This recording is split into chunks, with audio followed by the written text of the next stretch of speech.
for the serious gamer.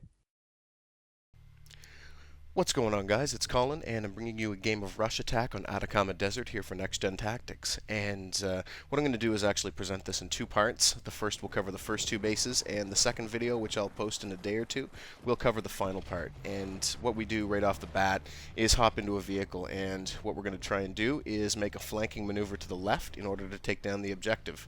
And, you'll see that coming up here in a second, we're going to run into a threat from the heavy MG, and I'm actually just going to pause the video and illustrate here that the heavy MG is located at the red circle, and what we want to do is make a move for the green rectangle, which is the left-hand side, and that kind of gets us out of the line of fire. So Hobo just kind of steps on it and drives hard into the rocks, and at that point, once we're out of the line of fire, the heavy MG, then we can make our move. And what he's going to do is actually try and head straight to the objective at Bravo, and what I do is just kind of lay back here on the flank, and I'm going to carefully move across this opening and work my way back to this ledge. And once he gets Bravo armed, I'm just going to keep an eye on my back, and as enemies try and go in and disarm, I'm going to try and pick them off. And what I'm doing here is providing a mobile spawn point for my squad, so if they get picked off in defending this armed MCOM station, I'm still alive back here and not too far out of the action. And I'm just keeping an eye up this little alleyway, which gives me a good line of sight to enemies trying to go in and disarm.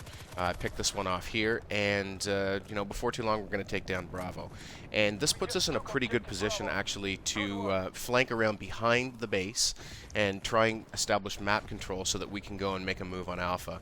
And what I'm going to do is just basically lay back right now and make sure that the entire squad is on me, so that we don't all get picked off and wind up having to spawn back at our deployment.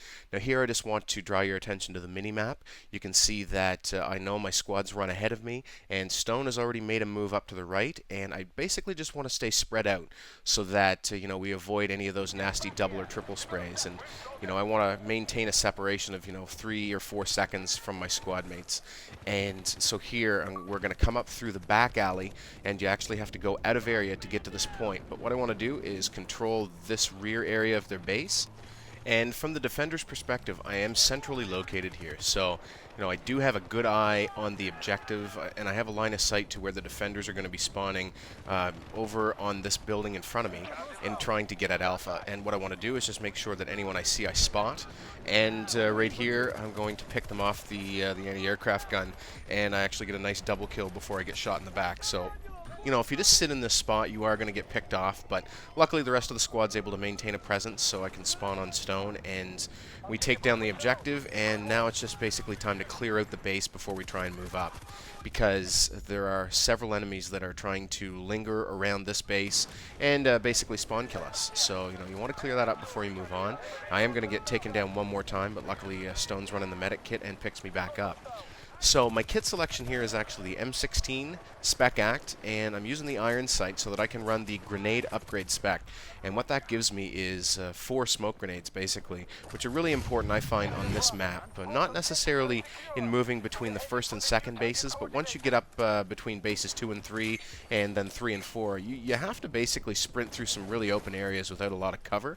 And what I like to do is basically lead my path with smoke. And I will fire smoke left and right so that I kind of distract the enemy. They think maybe I'm going one way versus the other. But if they're posted up, then what that prevents them from doing is actually spotting me and picking me off across an open area. So I want to control this area around the nose of the ship that's kind of buried in the desert.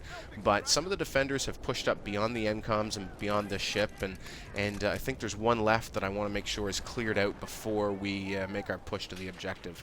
And I spot the muzzle flash. I hit the select button to spot the enemy out, just in case I don't get the kill, but I do. And so now I'm just basically slowly moving my way around so that I can keep an eye on the defender spawn and give my team the opportunity to go in and plant the objective. And where I'm looking right here, back in these rocks, that's a spawn point for the defense. So, I don't want to make a break for it too quickly, because I'm going to leave myself exposed on my left flank. And once I've cleared out a few of them here, I am going to make a move around, and I don't get set up in the best spot here, but there is a little bit of cover from these half-buried containers, and I just want to perch up and keep eyes on any of the enemies that are trying to take a direct path to Alpha. And I'm vulnerable from their spawn, but hopefully I'm only presenting a small target.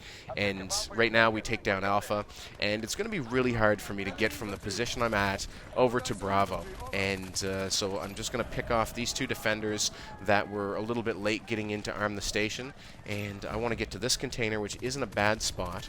I'm only vulnerable to the rear end of the ship looking at me, but I do get taken out, and I love seeing this in the killer cam when they're just sitting on one knee. But I am going to remember his location, which is going to come into play here not in not too long here. So now, obviously, we're down to one objective, and what I want to do is spawn on stone and make a sweep and basically clear the area. And we're up on the top level, but I am just going to make sure that that wasn't where that guy was on one knee with the AN-94 to pick me off. And I'm getting shot, so I'm just going to back up and take a sweep around the back of the ship here. And I actually spot a recon guy running. And once we clear this area, I don't like to rush right in on this objective.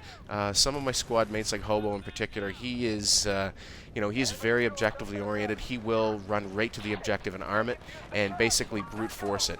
Now right here I hop down the ladder, and then there's the guy that killed me. So I'm able to clean him up, and we're getting to the point now where the area is clear. We're starting to control the map here around this rear end of the ship, and that's going to enable us to get in there and arm the objective and hopefully defend it, because the defenders will all be coming back from spawn, and that puts us at an advantage, because we know where they're all coming from.